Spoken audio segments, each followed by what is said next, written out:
எப்படிப்பட்ட செயல்பாடுகள் எங்கள்கிட்ட வெளியே வரும் தெரியுமா? எப்படிப்பட்ட உணர்வுகள் எங்கள்கிட்ட வெளியே வரும் தெரியுமா? எங்களுடைய அனைத்து அந்த செயல்பாடுகளும் ஒரு உபூதியா. எப்படின்னா, நான் தூய்மைப்படுத்தப்படக்கூடாது என்பதை கவனமாக இருப்போம். இது எங்கள்கிட்ட சரியாக இருந்துட்டு என்று சொன்னால் எங்களோட குறைகளை பற்றி நாங்கள் மிகவும் அறிந்தவர்கள். அல்லாஹ் தஆலா குர்ஆன்ல சொல்றான், பலில் இன்சானு அலா நஃப்ஸிஹி பஸீரா வலவ் அல்கா மஆதீரா. மனிதன் எவ்வளவு காரணம் சொல்லிவிட்டாலும் அவனை பற்றி அவன் மிக தெளிவான அறிவோடு இருக்கிறான். மனிதன் எவ்வளவு காரணங்களை சொல்லிட்டாலும் நான் எந்த நிலையில் இருக்கிறேன் என்பதை அவன் அறிந்தவனாக இருக்கிறான். நான் ஏன் இந்த பிழை விட்டேன், என்ற இபாதத் என்ன, என்ற பெருமையோட லெவல் என்ன, நான் ஏன் இப்படி யோசிக்கிறேன் என்றெல்லாம் அவன் தெளிவானவனாக அவன் என்ன செய்கிறான், இருந்து கொண்டிருக்கிறான். வலவ் அல்கா மஆதீரா, எவ்வளவு காரணங்களை அவன் என்ன சொல்லிவிட்டாலும் சரி. அல்லாஹு தஆலா நம்ம என்ன புரிந்து கொள்ள வேண்டும் என்றால், நம்ம இந்த வணக்க வழிபா இந்த மாதிரியான சரியான ஒரு பாதையில் நம்ம பயணித்து விட்டோம் என்றால் நம்ம யாரையும் பற்றியும் கெட்ட எண்ணம்னா பாவத்தை பாவமாக வெறுக்கணும், அது உண்மை. ஆனால் அவனை விட சிறப்பானவன் நினைக்க மாட்டோம். சஹாபி போல நம்ம வாழ்றதுக்கான ஒரு முயற்சி நம்ம எடுக்கணும். ஆனால் உலகத்திலேயே மிகப்பெரிய பாவியை கண்டாலும் எனக்கு முன்னால் அவன் சொர்க்கம் போக வாய்ப்பிருக்கு அல்லாஹ்வுடைய மன்னிப்பாளே என்று நம்ம பயப்படணும். நம்ம என்ன செய்யணும், பயப்படணும். இப்படி நமக்கு இருக்காதுன்னு கேட்டால் இல்லை. இந்த மாதிரி பெரும்பாலானவர்களுடைய உணர்வுகள் எப்படி இருக்குன்னா இல்லை. அதாவது அவனுக்கு சில பொழுதுகள்லாம் ஒதுங்கிடுறான். அந்த பாவம் செய்கிறவன் நொந்து ஒதுங்கிடுறான். எப்படின்னா, நீங்களாம் தவா ப்ரோக்ராம் மார்க்கம் விவாதத்தை நிற்கிறேன், எங்களுடைய சிச்சுவேஷன்லாம் எப்படி இருக்குன்னு ஒதுங்கிடுறான். இவரும் என்ன செஞ்சுக்கிறார், என்ன செய்ய அல்லாஹ்வுடைய பெரிய ஒரு நியாமத் இவர் விளங்கிட்டா. இந்த மாதிரியான ஒரு இவர் அருள் சொல்றதும் அவங்க பணிகிறதுமா இருக்கு. அல்லாஹ் தஆலா பணிகிறவனை விரும்புவான். எப்பயும் இன்னல்லாஹ் யுஹிப்பு தவ்வாபீன், தௌபா செய்யக்கூடியவர்களை அல்லாஹ் தஆலா விரும்புவான். அல்லாஹ்வுடைய வசனம். அதனால தான் மன் தவாதஅ லில்லாஹ் ரஃபஅஹுல்லாஹ், அல்லாஹ்வுக்காக பணிகின்றவர்களை அல்லாஹ் தஆலா என்ன செய்வான், உயர்த்துவான். வ நுரீது அன் நமுன்ன அலல்லதீன இஸ்துத்உஃபு ஃபில் அர்த் வனஜஅலஹும் அஇம்மத்தன் வனஜஅலஹுமுல் வாரிசீன். இந்த உலகத்தில் பலகீனப்பட்டவர்களை எப்பொழுதுமே நாம் உயர்த்தவே விரும்புகிறோம். பணிஞ்சா அல்லாஹ் உயர்த்த விரும்புவான்.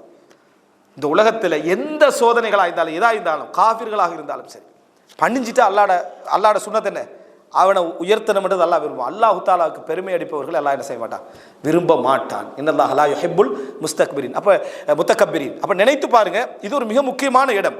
அப்போ இவருடைய நிலைமையில என்ன இருக்கும்டா, அந்த மாதிரியான உணர்வுகள் உள்ளவர் எப்படி இருப்பார்டா, தான் தூய்மைப்படுத்தப்படக்கூடாதுல மிக கவனமாக இருப்பார்.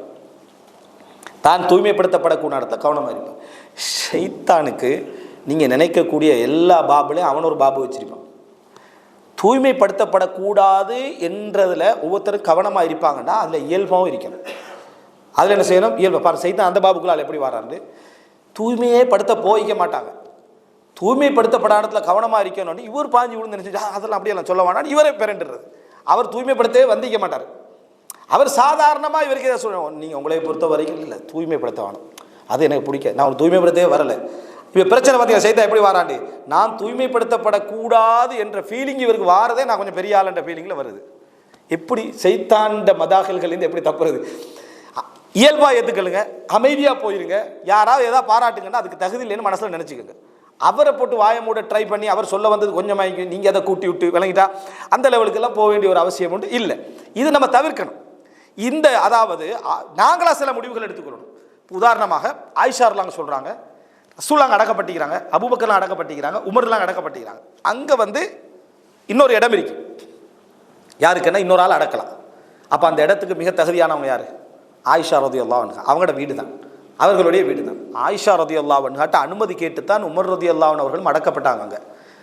ஆனால் ஆயிஷா ரலியல்லாஹு அன்ஹா அந்த ஜமல் யுத்தமெல்லாம் நடந்து முடிஞ்ச பின்னால் ஆயிஷாலாம் சொன்னாங்க, லா தத்ஃபின்னி, அதாவது என்னை இந்த இந்த இந்த வீட்டில் என்ன செய்ய வேண்டாம், அடக்க வேண்டாம்.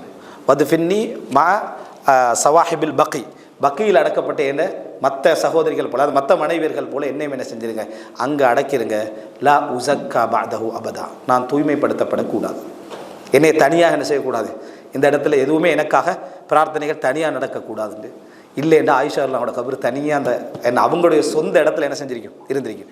இன்றைக்கு ஆயிஷாரோட கபர் எதுன்னு எங்களுக்கு என்ன தெரியாது. அப்போ யோசிச்சுப்பாங்க ரலியல்லாஹு அன்ஹா. சரியா?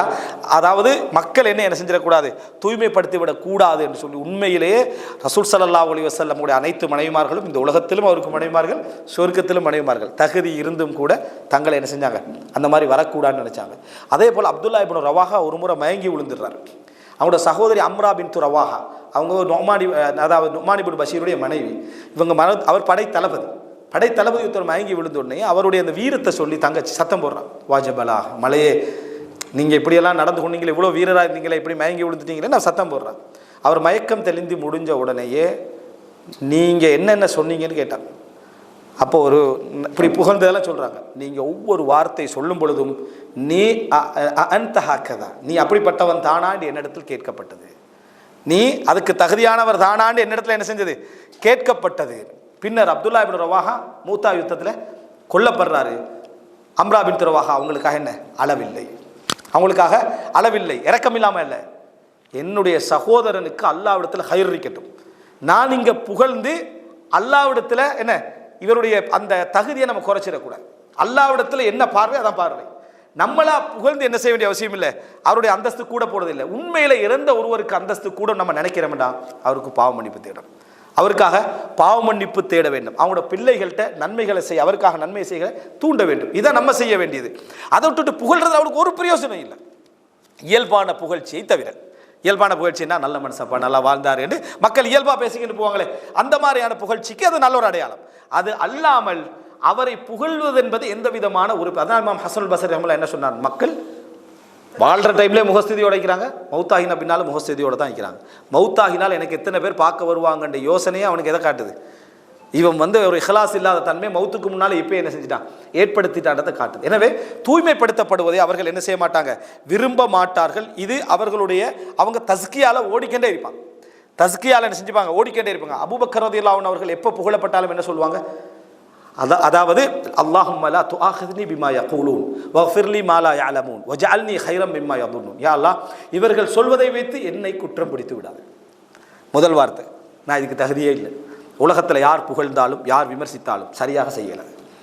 ஒருத்தரை நீங்கள் உள்ளத்துக்கு புகழ்றீங்கடா, உள்ள விஷயத்தை தான் புகழ்றீங்கடா, கொஞ்சம் கூட தான் புகழுவீங்க, அவரோட அளவுக்கு என்ன செய்யலாது புகழ இயலாது. விமர்சிச்சிங்கன்னா கொஞ்சம் கூட தான் என்ன செய்வீங்க விமர்சிப்பீங்க, அளவுக்கு என்ன செய்யலாது விமர்சிக்க இயலாது. அப்போ இயன்ற அளவுக்கு என்ன செய்யணும், தவிர்த்துடணும். நிர்பந்தமான ஒரு நிலைமையில நம்ம சொல்ல வந்தால் அதை அளவாக சொல்றது கஷ்டமன்றதை என்ன செய்யணும், உணர்ந்து கொள்ளணும். அதனால நபி அவங்க சொன்னாங்க, நீங்கள் யாரை தூய்மைப்படுத்தி பேசினாலும் ஃபல் யகுல், அவர் சொல்லட்டும், அஹ்சிபுஹு ஹாகதா வலா உஸக்கி அலல்லாஹி ஹதா, அவ்வாறு தான் நான் நினைக்கிறேன், இதுக்கு மேல் அவரை நான் என்ன செய்ய மாட்டேன், அல்லாஹ்வுக்கு மேலே யாரையும் நான் தூய்மையாக என்ன செய்ய மாட்டேன், நினைக்க மாட்டேன் என்று சேர்த்து சொல்லுங்கண்ணா, செய்ய வேண்டி வந்தா. அப்ப எனவே ஒரு இந்த மாதிரியான ஒரு நிலைமையில உள்ளவர் தூய்மையிலிருந்து ஓடுவார். ஆனா ஓடுற டைம்ல எப்படி இருக்கணும், என்னை தூய்மைப்படுத்த வேணான்னு பெருமைப்படுத்த வேணான்னு நீங்களே என்ன செய்யக்கூடாது, அடிச்சு பேத்து நீங்களே உளுந்து திருப்பி என்னை தூய்மைப்படுத்த வேணாண்டா இன்டெரக்டா என்ன அர்த்தம், தூய்மைப்படுத்துங்க, அமைதியா போயிருங்க அந்த இடத்துல, அல்லாஹ்வோட முறைப்பட்டுக்கங்க. சில பொழுதுகளில் உங்களுக்கு இப்படி ஒரு யோசனை வரும், இவர் தூய்மைப்படுத்துறத விரும்புகிறாரோ அதனாலதான் அமைதியா இருக்கிறாரோ என்று மக்கள் நினைச்சிட்டாங்கன்னா அது உங்களுக்கு நல்லது.